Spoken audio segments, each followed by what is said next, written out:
Students, today we are going to study class 8 chapter 5 colonialism and tribal societies. उपनिवेशवाद और जो आदिवासी थे हमारे समाज में उनके बारे में आज हम पढ़ेंगे. A tribe is a group of people united by common name and common language in the which of the members take pride. Tribe जो होते हैं, ट्राइबल पीपल जो होते हैं, वो समाज में एक यूनिटी में रहते हैं और उनकी लैंग्वेज कॉमन होती है, उनके रहने का स्टाइल जो होता है एकदम कॉमन होता है और इनके जो कल्चर होते हैं, इनकी जो संस्कृति होती है वो भी सेम होती है. तो ऐसे लोगों को, ऐसे जो समूह होता है, इनको क्या बोला जाता है? ट्राइबल और आदिवासी बोलते हैं. The tribals in India through early times mostly live in forest and hill सबसेंस.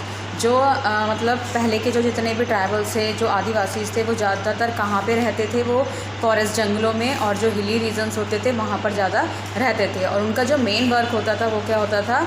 Cultivation. यानी कि वो ज़्यादातर अपना जो काम धंधा समय किस में व्यतीत करते थे? वो खेती बाड़ी करने में.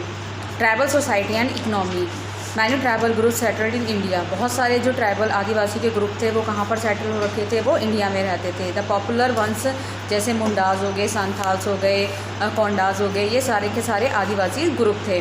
The tribal do not follow the caste system. और जो आदिवासी होते थे वो जो कास्ट सिस्टम होता था उसको फॉलो नहीं करते थे.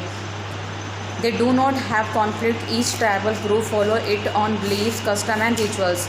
जितने भी आदिवासी थे वो अपने ही जो उनके रिचुअल्स होते थे, कस्टम्स होते थे, उनमें बिलीव करते थे. द मेन इकनॉमिस्ट थे natural resources, forest product to region they live. इनके जो मेन इकनॉमी होती थी वो किस पे डिपेंड रहती थी? जितने भी रिसोर्सेज होते थे, जो भी वो प्रोडक्शन करते थे, किस में? फॉरेस्ट में जो भी उगाते थे उससे ही वो सर्वाइव करते थे. They are engage in different activity. और ये कुछ अलग अलग प्रकार की एक्टिविटी में भी बिजी रहते थे, जैसे Hunter gather, shifting, cultivation, animal rearing. जैसे कि मतलब शिकार करना, खेती बाड़ी करना और जो एनिमल्स हैं उनको पालना, ये इनका मेन वर्क होता था. Life of tribals. अब ट्राइबल्स की जो लाइफ होती थी वो कैसी होती थी? फर्स्ट है हमारा हंटर्स एंड गैदर्स. जो आदिवासी होते थे वो हंटर गैदर्स होते थे. Hunting and gathering forest produce by a very important work of the tribal in many region. बहुत सारे जो प्रदेश के जो ट्राइबल्स थे, आदिवासी थे, उनका मेन वर्क क्या होता था? हंटिंग और गैदरिंग का. Forest were leave in life line. और इनके जो फॉरेस्ट जो होते थे, जंगल जो होते थे, इनके लाइफ लाइन होने थे, जीने का इनका साधन होता था. They also collected fruits and roots from the forest. और वो जंगलों से और क्या कलेक्ट करते थे? जो फ्रूट्स होते थे और उनकी जो जड़ें, रूट्स होती थी, उसको कलेक्ट करते थे, जो कि वो खाते थे. It was essential for the tribals to get their supply of rice and other grains. और ये भी बहुत ज़रूरी काम करते थे कि वो जो भी राइस और ग्रेन्स वगैरह होते थे, वीट वगैरह होते थे, उनको भी मतलब सप्लाई करते थे, कि वो पहले उगाते थे और उसको बाहर मार्केट में जाके मनी लेंडर्स को बेचते थे. नेक्स्ट है हमारा जूम कल्टीवेशन. जूम कल्टीवेशन जो होता है, मोस्टली जो ट्राइबल पीपल थे, जितने भी जो आदिवासी थे, वो ज़्यादातर जूम कल्टीवेशन करते थे. क्यों? क्योंकि वो बहुत ज़मीन का बहुत कम हिस्से में ये वाली खेती जो होती थी वो हो जाती थी. इसमें क्या होता था कि इस साल हमने खेती करी है, फिर फसल को कट कर देते थे, उसको ऊपर से थोड़ा जला दिया जाता था, जिससे कि वो नेक्स्ट सीज़न में दोबारा से हो सके.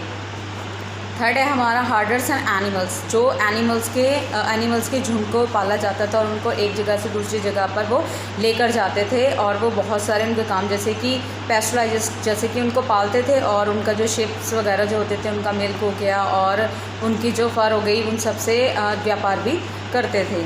The British and tribals. British और ट्राइबल्स का. The before British rule came to India, tribal chief were important people who enjoyed economy and administrative influence over the people. उस टाइम पे क्या था, जब ब्रिटिशर्स आए, जो ट्राइबल्स थे, उनके लिए एक अलग ही वो हो गया था कि उनके जितने भी जो रूल्स वगैरह थे वो पुलिस और जितने लोकल रूल्स वगैरह हैं उनको फॉरेस्ट के मैनेजमेंट के मानने पड़ते थे. The British did not like tribals who wanted one place to another. जो ब्रिटिशर्स थे उनको ये अच्छा नहीं लगता कि जितने भी ट्राइबल्स हैं वो एक जगह से दूसरी जगह तक मूव कर सके. वो चाहते थे कि वो एक सेटल्ड लाइफ जिए, जो कि जूम कल्टीवेशन के द्वारा ही उन्होंने किया था, कि वो एक ही जगह पे रहते थे और वो किसानी करते थे वहाँ पर. It even gave a regular source of revenue to the state.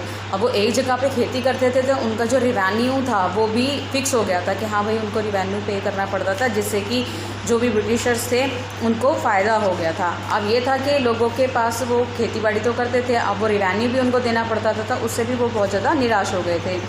और जो जूम कल्टीवेशन था उसमें क्या होता था, कुछ कमी भी आ रही थी लोगों के पास, जैसे स्कैरसिटी ऑफ वाटर, पानी की कमी हो गई थी जिसके कारण खेती बाड़ी अच्छे से नहीं हो पा रही थी।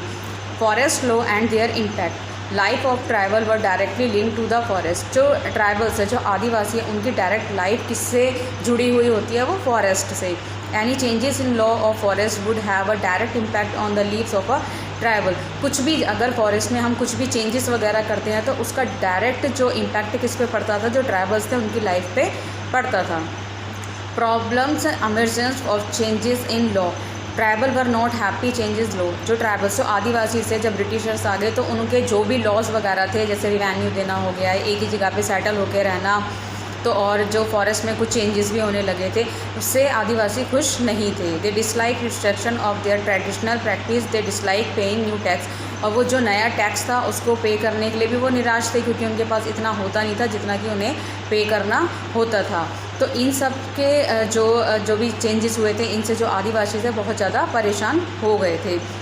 इसके विरुद्ध जो बिरसा मुंडा थे, एक ट्राइबल पीपल थे, वो भी आदिवासी थे, उन्होंने इसके विरुद्ध आवाज़ उठाई थी। Birsa Munda started his revolt against the British and Chota Nagpur reason. छोटा नागपुर में बिरसा मुंडा ने एक मूवमेंट स्टार्ट किया था जिसमें कि वो ब्रिटिशर्स की जो भी पॉलिसीज़ थी उसको ख़त्म करना चाहते थे। वो ये नहीं चाहते थे कि जो भी आदिवासी से के ऊपर जो भी शोषण हो रहा है, अत्याचार हो रहा है, जो जमींदार और मनी लैंडर्स कर रहे थे ब्रिटिशर्स, वो उससे जो आदिवासी निराश हो गए थे उनके लिए आवाज़ उठाना चाहते थे।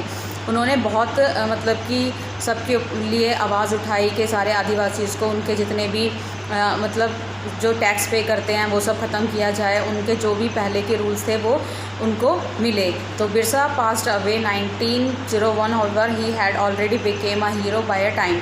लेकिन 1901 में बिरसा मुंडा ने जो भी मूवमेंट चलाए थे वो उसमें उनकी जीत हुई और वो उस टाइम के वहाँ पर जो ट्राइबल पीपल्स के हीरो बन गए थे। Thank you.